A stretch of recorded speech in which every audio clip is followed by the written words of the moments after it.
Here is a sketch of the dress and my measurements. I basically drew this gray knit dress, and then I'm using this pink tank top to model the lining after. So I fold the dress in half. I fold the fabric in half twice because I want to cut out both the front and back pieces at the same time. I'm a little bit lazy. And then the red fabric or orange fabric is some sort of satin. I'm not entirely certain, but it has no stretch. So I needed to make sure that when I cut it, it will fit me with no stretch. So you see, like, the hips on the red is much wider than on the knit stretch fabric. And here I'm realizing maybe I don't want the triangle pieces in the back too. This is the front piece of the dress. I'm just copying the triangle-ish area for the lining in the front. The lining in the back is a little more simple because, as you will see, it is just a rectangle. It's like 3 inches, I think. And then so, yeah, I did 4 for seam allowance, and I guess just in case I make a mistake. So yeah, I'm gonna pin both sides of the dress and then try it on to make sure I did not make a grave mistake. It probably would have been a good idea if I had added even a little bit more because it's tighter in my hips in the final. Okay, and then you have no idea how long it took me to figure out the darts because I don't like these gaping triangles in my chest. I have a small chest. I want it to fit nicely. And I think I did okay, but again, it took a lot longer than it needed.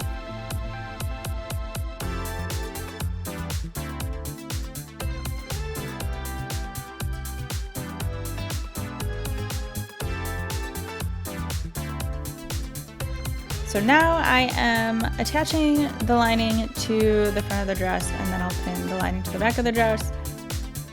I got it in my mind that it would make sense to sew these before I sewed the dress together, and I think it would have been easier and probably a better idea if I had sewn the front and back of the dress together, sewn the front and back of the lining together, and then placed it inside the dress.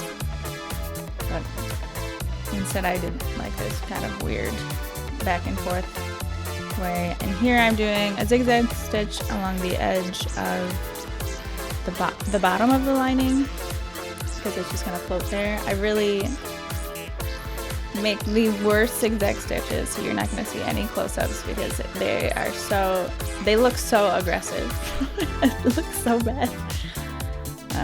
You know, maybe that's something I can work on. Okay, now I'm gonna cut the straps. They're about 1 inch wide. I'm using a scrap fabric to make it because I might want to make a shirt or something with the leftover fabric and don't want to cut into it if I don't have to. Yep, straightforward here. Straightforward, straight stitch. This I realized I didn't pay attention to what the sizing was, and I was fortunate that I did it right for where I put the stitch. And recently I purchased, as you will see, a loop turner, or I think that's what they're called. They are easier to use than like a safety pin, but you'll see I struggle.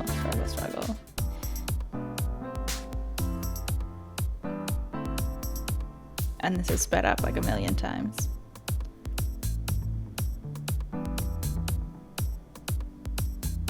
Because I'm not certain what this fabric is, I got it in like one of those scrap fabric boxes from Fabric Wholesale Direct. So I'm not certain exactly what it is, which makes me nervous to try to iron it. I think I can steam it, which it definitely needs because of the wrinkles, but the straps you would normally iron, since I wasn't sure if I should iron them and find out that they're burning, you know, I just was like, I'm not gonna bother at all. Then I, as you see, pin the straps in.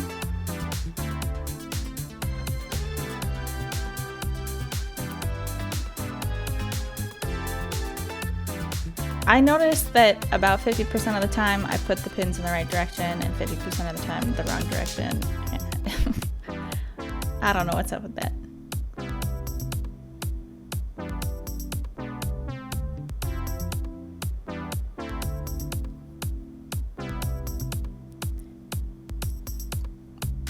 One thing that happens here, I don't know if I edited it out, is that I wanted like a nice V, but when I flipped out the lining, it puckered, and then I had to unstitch a few and just made it more of a curved V.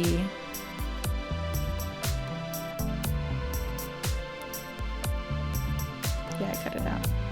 And now I'm top stitching. I flipped it inside out. I'm top stitching to keep the lining down, have a nice clean edge, since I, again, don't want to press, and see if it catches on fire. Or melts, I guess that would be another bad outcome.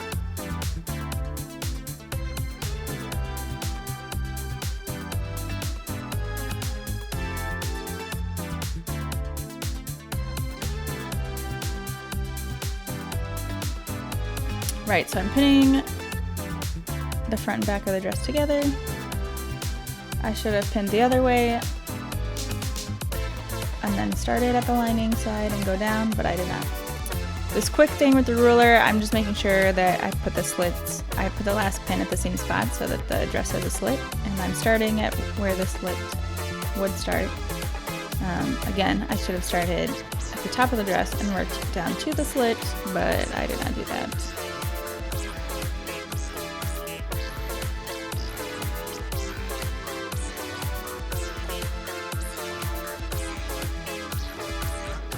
Great, so now it's a new day.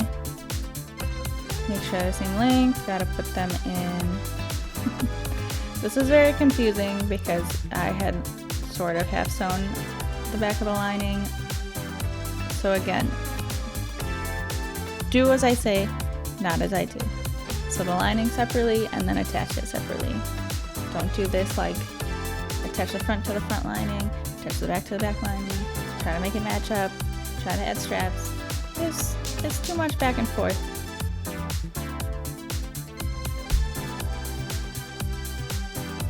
Fortunately, this worked out. But as you see, I have existential crisis, and then I realized, no, it is working. Oh boy.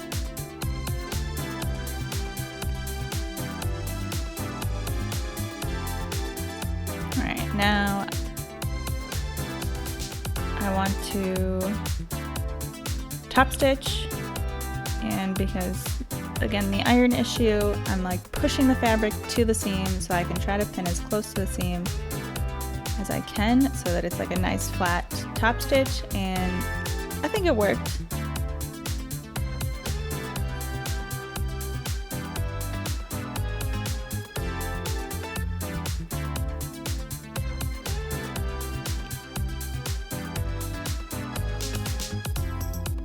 The problem with not doing this all in one day is that I didn't totally pay attention to how far away from the edge my top stitch was, so it's a little bit wider in the back than it is in the front. I decided I didn't care because no one's going to look that close, but if I was like going to sell this or something, I would have to undo it, redo it, make sure it matches all the way around. And I know some people can just do like this rolled hem, no problems, but I cannot. I have to pin until I can get it right.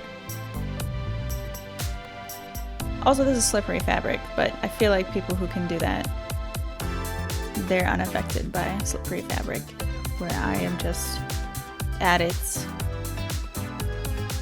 mercy.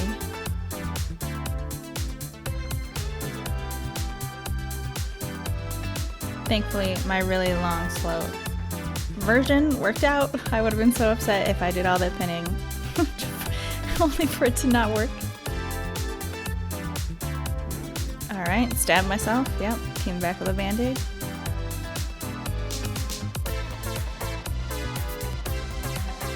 You see the rolled hem. Looks pretty good. It's not perfect, but I'm definitely proud of how it turned out. And then here I remembered I did not sew the slit all the way up, so I have to put that little like half square to connect the two slits and sew across the middle so the fabric doesn't do it to me.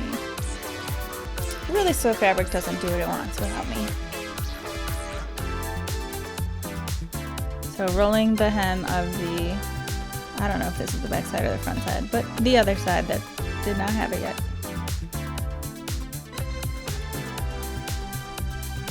And here I realized, oh, you know, they might fray, so let me do a zigzag stitch along all the seams inside.